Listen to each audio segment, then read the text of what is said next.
కోలాటం పలికే సరికొత్త ఉగాది.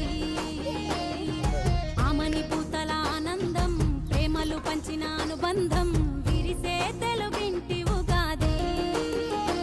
12 రాసులే పలికేను స్వాగతం పలు రుచుల పచ్చడే అయ్యింది అమృతం ఈ వేడుకెంతో అద్భుతం. కోయిల పాటల సంగీతం కొమ్మారెమ్మల కోలాటం పలికే సరికొత్త అన్నా నాకు భయం లేకన్నా చూసుకున్నావు. ఆమని పూతల భలే భయం అనుకో